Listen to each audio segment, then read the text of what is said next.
क्रिया करेगा। ठीक है, एनिलीन का सूत्र आपको पता है क्या होता है, C6H5NH2। हम दोनों लेके चलेंगे, इसका संरचना सूत्र भी लिखे देख लेते हैं कैसे ये बनता है ताकि आप कंफ्यूज न हो। ठीक है, तो यहाँ पे आपका क्या लग जाएगा, NH2। ये भी एनिलीन है और ये भी आपका क्या है, एनिलीन। ठीक है, अब ये बोला किससे क्रिया करेगा, ये क्रिया करेगा बेटा नाइट्रस अम्ल HNO2। ठीक है, अब ये इससे क्रिया करके क्या बनाएगा, ध्यान रखना, ये इससे जब क्रिया करता है तो इसका जो मेन प्रोडक्ट बनेगा वो बनता है फिनॉल। ठीक है, तो यहाँ पे जब ये फिनॉल बना लेगा, फिनॉल का क्या होगा, C6H5OH। अब यहाँ पे देखो आपका ये निकल गया C6H5, ये यहाँ से निकल गया। अब हमारा यहाँ पे क्या निकल रहा है, और आपका ऑक्सीजन कितना है, 2 है यहाँ पे, तो एक ऑक्सीजन हमने यहाँ पे ले ली। अब आपके पास यहाँ पे ऑक्सीजन कितनी बच रही है, 1 बच रही है। ठीक है, और आपका क्या बच रहा है, हमने यहाँ से एक हाइड्रोजन ले ली, एक हमने यहाँ से क्या ले लिया, हाइड्रोजन ले लिया, और एक हमने क्या हटा दिया, ऑक्सीजन को हटा दिया। अब यहाँ पे हमारे पास N और O बच रहे हैं। ठीक है, और यहाँ भी हमारे पास क्या है, NH2। मतलब हमारे पास जो बच रहा है बेटा वो N कितने बच रहे हैं, 2। हमारा हाइड्रोजन कितना बच रहा है, 2 और 1 3 बच रहा है कि 2 ही बच रहा है, 2 ही बच रहा है क्योंकि एक हाइड्रोजन हमने यहाँ पे लगा ली। तो यहाँ पे हाइड्रोजन हमारे पास कितना बचा, 2। अब यहाँ पे ऑक्सीजन देखना, ऑक्सीजन कितनी बच रही है, 1 तो हमने यहाँ पे जोड़ दी, तो ऑक्सीजन हमारे पास कितनी बच रही है, 1। तो एक चीज आप देख रहे हो, एक तो आपका क्या बन जाएगा बेटा, H2O, और दूसरी आपकी नाइट्रोजन गैस। तो यहाँ पे आपका क्या आ जाएगा, N2 और प्लस आपका क्या आ जाएगा, H2O। अगर आपको मेन प्रोडक्ट याद है कि इससे मिलकर ये बनता है, ठीक है, तो आगे जो इसके सेकेंडरी प्रोडक्ट है वो आपको करने में आसानी हो जाती है। ठीक है, अब हम अगर इसका स्ट्रक्चर यहाँ पे दोबारा से बना लेते हैं। अगर हम स्ट्रक्चरल रूप में देखें, आप चाहे इस तरह से करो या इस तरह से करो, कोई इशू नहीं है। ठीक है, ध्यान रखना, हम यहाँ पे क्या कर दिए, एनिलीन ले लिए, एनिलीन की क्रिया किससे करवा दी है, HNO2 से। इन सब के लिए आपको क्या याद होना चाहिए, सूत्र अगर याद नहीं है तो फिर दिक्कत होगी। ये बोल रहा है कम ताप पर, तो हम क्रिया किस में करवा रहे हैं, कम ताप पर, मतलब कितना लेंगे, 273 से 268 केल्विन ताप। यहाँ भी लिख लो कम ताप पर। ठीक है, तो आपको पता है कि क्या बनेगा इससे, फिनॉल। तो फिनॉल का सूत्र क्या है, C6H5OH प्लस आपका N2 जैसा इसमें बना था, और प्लस आपका क्या बन जाएगा, H2O। ये आपका क्या है, फिनॉल। ये भी आपका क्या है, फिनॉल। ठीक है, ये दो बात नहीं कर रही हूँ मैं, ये बता रही हूँ कि आप इस तरह भी कर सकते हैं और इस तरह भी। ठीक है, करेंगे तो ये चीज आपको मैंने पहले भी बताई थी कि एनिलीन का ब्रोमीनीकरण कैसे किया जाएगा। चालू हो जाएगा, एनिलीन का ब्रोमीनीकरण करेंगे तो यहाँ पे आपका क्या होगा, देखो एनिलीन का सूत्र क्या है, वही हो ना, गाड़ी वाला है घर से कचरा निकाल। यहाँ पे क्या है आपका NH2। ठीक है, ये किसका सूत्र है, एनिलीन का। ब्रोमीनीकरण होगा, पहले भी ये चीज मैंने आपको क्लोरोनीकरण, सल्फोनीकरण, इसमें ये चीज बताई थी जब आपको हेलो एल्कीन्स और हेलो एलिन्स बताया था। ठीक है, तो यहाँ पे जब ब्रोमीनीकरण करेंगे तो सीधा यहाँ पे ब्रोमीन जुड़ेगा। ठीक है, तो ब्रोमीन जुड़ेगा तो कितना ब्रोमीन जुड़ेगा, आपको पता है ब्रोमीन की संख्या कितनी होगी, 3। ठीक है, कहीं इसमें बुक में आपको सिर्फ Br2 दिया है, लेकिन अगर Br2 दिया रहेगा या 3 ही दिया रहेगा तो आपका ये कंपाउंड आगे ये बन नहीं पाएगा। ठीक है, अब यहाँ पे देखो ब्रोमीनीकरण होगा तो आपका क्या बन जाएगा, यहाँ पे ब्रोमीन और ब्रोमीओ। कौन सा ब्रोमीन बनेगा, ध्यान रखना, यहाँ पे प्रतिस्थापन किस जगह पे होगा, प्रतिस्थापन आपका होगा किस पे, आर्थो और पैरा जगह पे, ये आपको बता चुके हैं। ये जो आपका NH2 रहेगा सेम रहेगा। ये किसका सूत्र है, एनिलीन का, एनिलीन। और यहाँ पे अगर हम ब्रोमीन की क्रिया करवाते हैं तो यहाँ पे एक ब्रोमीन जुड़ेगा, यहाँ पे एक ब्रोमीन जुड़ेगा और यहाँ भी आपका क्या जुड़ेगा, ब्रोमीन। ठीक है, इसका नाम क्या हो जाएगा, 2,4,5 ट्राई ब्रोमो एनिलीन। क्या नाम लिखोगे, 2, यहाँ पे क्या आ जाएगा 4, यहाँ पे क्या आ जाएगा 5, 3 ब्रोमीन है तो यहाँ पे क्या लिखोगे, ट्राई ब्रोमो और आपका क्या आ जाएगा, एनिलीन। ठीक है, तो अब यहाँ पे एक चीज देखना, अगर यहाँ पे हम सिर्फ 3 ब्रोमीन करते तो 3 ब्रोमीन तो यहाँ जुड़ जाता, लेकिन यहाँ से हाइड्रोजन भी तो निकलेगा। जहाँ जहाँ आप ब्रोमीन जोड़ रहे, जैसे यहाँ हम ब्रोमीन जोड़ रहे हैं, यहाँ से हाइड्रोजन भी तो निकलेगा। 6 आएगा, कहाँ से, 2, 4, 6। हाँ, इधर मैंने इधर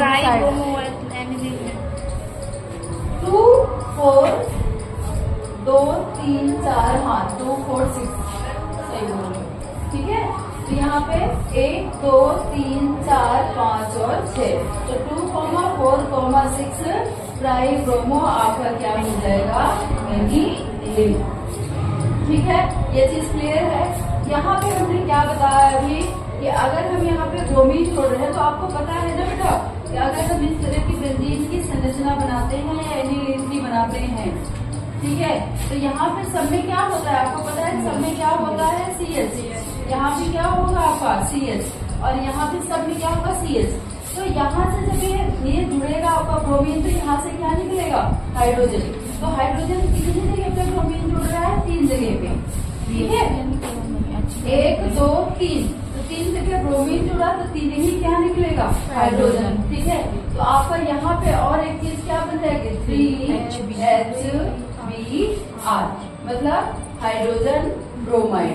तो जब ब्रोमीनीकरण होगा तो एनिलीन में 3 जगह पे ऑर्थो, पैरा, ऑर्थो, ठीक है, इन जगह पे आपका क्या जुड़ जाएगा, ब्रोमीन। ठीक है, ये चीज याद रखना, यहाँ पे ये ऑर्थो है, ये मेटा है और ये क्या है, पैरा। तो इधर भी ये ऑर्थो और ये क्या होता है, मेटा, और पैरा तो आपका यही है। ठीक है ना, तो ये चीज आप ध्यान रखना। ये तो मैंने सिर्फ समझाने के लिए आपको बताया था। तो जब इसका ब्रोमीनीकरण होगा इस तरह से आपका ब्रोमीन जुड़ेगा और आपका बन जाएगा 2, 4, 6 ट्राई ब्रोमो एनिलीन। यहाँ पे आपका क्या रहेगा, एथिल एमीन ग्रिगनार्ड अभिकर्मक के साथ क्रिया करता है तो ग्रिगनार्ड अभिकर्मक आपको बताया था क्या होगा, R, Mg और X। R की जगह हम कोई भी एल्किल समूह जोड़ सकते हैं, X की जगह हम कोई भी हाइड्रोजन ग्रुप जोड़ सकते हैं। ठीक है, एथिल एमीन का सूत्र सबसे पहले C2H5NH2 प्लस R की जगह हमने यहाँ पे क्या लिख दिया, CH3, और यहाँ पे आपका क्या हो गया, Mg, और यहाँ पे X की जगह हमने क्या ले लिया, Cl। ठीक है, और कुछ नहीं होगा, यहाँ से जो इसका एमीन का हाइड्रोजन है, यहाँ से ये हाइड्रोजन निकलेगा और किसके साथ जुड़ जाएगा, Cl के साथ। ठीक है, तो यहाँ पे आपका बनेगा क्या बेटा, जब एक हाइड्रोजन इसके साथ जुड़ेगा और एक हाइड्रोजन किसके साथ जाके जुड़ जाएगा, इसके साथ। ठीक है, यहाँ पे एक चीज ध्यान रखना, देखो ये जो आपका हाइड्रोजन है ये वाला, ठीक है, एक हाइड्रोजन किसके साथ जुड़ जाएगा, ये जो आपका मेथिल है, तो मेथिल के साथ जुड़ेगा तो क्या बन जाएगा, मेथेन। तो यहाँ पे आपको क्या बन जाएगा, CH4। ठीक है, या तो आप इसको एल्केन बोल दो या तो क्या बोल दो, मेथेन। ठीक है, तो यहाँ पे आपको क्या बना, मेथेन प्लस, अब जो बचेगा आपको इसमें जोड़ देना है, तो यहाँ पे आपका क्या बचा है, Mg। ठीक है, इधर इस तरफ क्या जुड़ा है आपका, क्या है, NH, यहाँ पे आपका है C2H5NH, और यहाँ पे आपका क्या बन रहा है, इधर आपको बन रहा है क्या, क्या बचा है यहाँ पे, C। ठीक है, तो तो ये हो जाएगा गिरगिटाट कर्मक के साथ क्रिया। गिरगिटाट कर्मक के साथ क्रिया करके सबसे जो मेन प्रोडक्ट बनाएगा बेटा वो क्या बनाएगा, मेथेन। या हम इसको क्या बोल सकते हैं, अगर आर के रूप में रिप्रेजेंट करेंगे तो इसको हम क्या बोल सकते हैं, एल्केन। ठीक है, देखो यहाँ पे जो इसकी चौथी रिएक्शन है, इसमें एथिल एमीन की सोडियम नाइट्राइट और HCl के साथ क्रिया होगी। तो एथिल एमीन आपको पता है, फिर से वही इस चैप्टर में, ये चैप्टर क्या आपको किसका है, एमीन्स का। इसमें सब में आपका क्या आएगा, एमीन ही लोगे मेन ग्रुप के रूप, मेन कंपाउंड के रूप में। तो यहाँ पे आपका C2H5 और NH नहीं, सबसे पहले आप इसकी क्रिया करवाओ, sodium nitrite NO2 plus HCl। ठीक है, यहाँ पे देखो क्या बन सकता है, एक तो आपका एक चीज दिख रहा है, क्या बन जाएगा, सोडियम और क्लोराइड। ठीक है, तो सोडियम क्लोराइड जब बन जाएगा बेटा, यहाँ पे क्या बना, NaCl, तो आपका क्या बचेगा, SnO2। इसको हम क्या बोलेंगे, नाइट्रस अम्ल। ठीक है, ये आपका क्या हो जाएगा, सोडियम क्लोराइड, सोडियम क्लोराइड, और ये आपका क्या है, नाइट्रस अम्ल। ठीक है, अब ये जो नाइट्रस अम्ल मिला है आपको, अब इसकी क्रिया किससे करवाओगे, एथिल एमीन से। ठीक है, इसमें ये चीज ध्यान रखना, ये 2 स्टेप में होती है। तो यहाँ पे आप C2H5 NH2 प्लस इसकी क्रिया किससे, HNO2 से। तो अब इसमें क्या बनेगा, एक तो आपका बनेगा बेटा एथिल एल्कोहल। ठीक है, तो यहाँ पे आप क्या बना दोगे, C2H5OH। तो यहाँ पे देखो C2H5 यहाँ से निकला, आपने अभी जब मैंने पहले एक क्रिया बताई थी उसमें भी यही कंडीशन थी। तो यहाँ पे आप क्या निकालोगे, एक तो आपने क्या ले लिया, हाइड्रोजन, यहाँ से एक क्या निकाल लिया, ऑक्सीजन। ठीक है, सेम वही बनेगा, एथिल एल्कोहल प्लस आपका क्या बनेगा, N2 और प्लस आपका क्या बन जाएगा, H2O। देखो N2, एक ही Na, एक क्या बना, N2।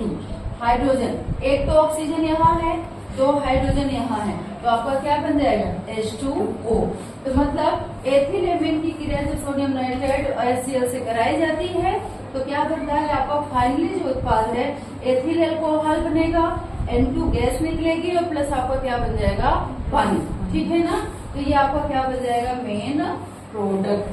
ठीक है, तो ये अभी क्रिया ध्यान रखना, 2 स्टेप में होती है। पहले में सोडियम नाइट्राइड और HCl क्रिया करेंगे तो आपका क्या बनेगा, सोडियम क्लोराइड और नाइट्रस अम्ल। और जब ये नाइट्रस अम्ल से बन जाएगा तब इस नाइट्रस अम्ल की क्रिया किससे होगी, एथिल एमीन से। ठीक है, क्या होगा एस्टामाइड का, बोलो देवी और सज्जनों, सूत्र क्या है एस्टामाइड का,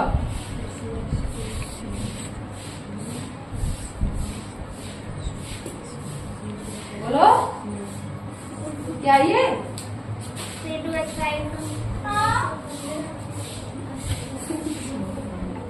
ये है क्या, ऐसे ही है, किसके साथ क्रिया करेगा, क्या होता है नाइट्रस अम्ल का सूत्र, नाइट्रस अम्ल। तो यहाँ पे एसिटामाइड प्लस किसकी क्रिया होगी, नाइट्रस अम्ल। क्या सूत्र है, HNO2। वाह, SNO2। ये क्या है आपका, एसिटामाइड।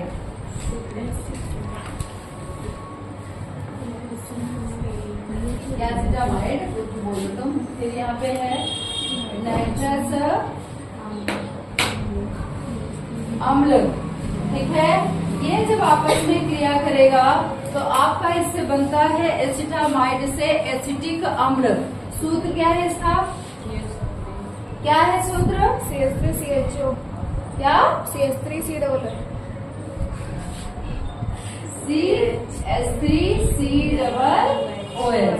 ये आपका क्या है, एसिटिक